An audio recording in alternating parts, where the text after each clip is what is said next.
آقا کریم صلی اللہ علیہ وسلم کا وجود مقدس، آپ کی چشمان مبارک، آپ کے کان مبارک، آپ کی زبان مبارک، ہر اعضاء میرے آقا کریم صلی اللہ علیہ وسلم کا بے مثل ہے۔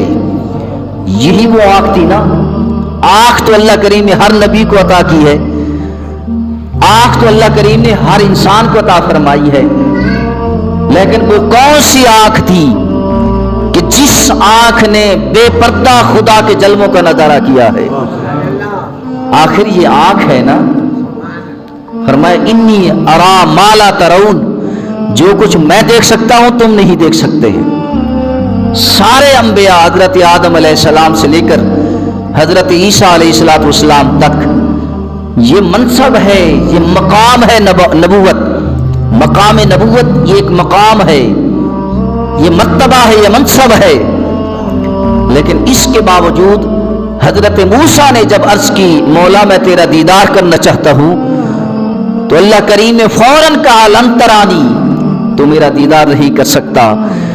لیکن میرے کریم آقا صلی اللہ علیہ وسلم نے خدا کی بارگاہ میں دعا کیے بغیر اللہ کریم نے سارے انتظامات کیے، صرف دنیا پر نہیں، عرش اعظم پر کہ جہاں پر ساری کائنات نیچے تھی اور سارے پردے ہٹ گئے، میرے کریم آقا صلی اللہ علیہ وسلم نے انہی اپنی آنکھوں سے، انہی نگاہوں سے بے پردہ اللہ کے جلووں کا نظارہ کیا۔ یہ آنکھ ہے۔ حضرت عائشہ صدیقہ رضی اللہ تعالیٰ عنہ فرماتی ہیں کہ آقا کریم صلی اللہ علیہ وسلم اندھیرے اور روشنی میں برابر دیکھتے تھے۔ یارو ہمیں روشنی میں تو نظر آتا ہے، روشنی میں ہماری آنکھ کام کرتی ہے، لیکن اندھیرا ہو جائے تو ہمیں کچھ نظر نہیں آتا۔ لیکن آقا کریم صلی اللہ علیہ وسلم کی نگاہ نبوت، نگاہ مبارک، حضرت عائشہ صدیقہ رضی اللہ تعالیٰ عنہ فرماتی ہیں کہ آقا کریم صلی اللہ علیہ وسلم اندھیرے میں ایسے دیکھتے تھے جیسے روشنی میں دیکھتے تھے۔ اندھیرے اور روشنی میں آقا کریم صلی اللہ علیہ وسلم، اندھیرا اور روشنی یکساں تھی، اندھیرے اور روشنی میں آقا کریم صلی اللہ علیہ وسلم برابر دیکھتے تھے۔ یارو پھر بھی کہتے ہو حضور ہم جیسے ہیں، ہمیں تو روشنی میں نظر آتا ہے، اندھیرے میں نظر نہیں آتا۔ لیکن آقا کریم صلی اللہ علیہ وسلم اندھیرے میں بھی ویسے ہی دیکھتے تھے جیسے روشنی میں دیکھا کرتے تھے۔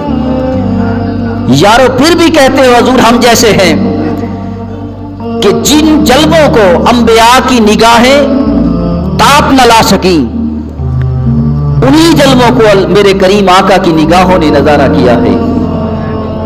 پھر کہتے حضور ہم جیسے ہیں، یارو ہم 8 فٹ یا 10 فٹ سے اوپر نہیں جا سکتے، لیکن میرے کریم آقا صلی اللہ علیہ وسلم اس مقام پر تشریف لے گئے کہ جہاں پر ساری دنیا نیچے تھی، ساری کائنات نیچے تھی، وہی انبیاء بھی نیچے تھے، سارے ملائکہ، سارے فرشتے نیچے تھے۔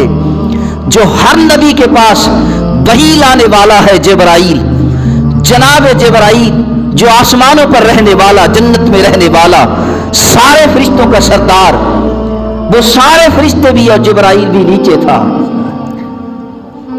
اللہ اکبر۔ حضرت عائشہ صدیقہ رضی اللہ تعالیٰ عنہ فرماتے حضور ایسے دیکھتے تھے جیسے وہ اندھیرے میں دیکھتے ہو، برابر تھا ان کے لیے۔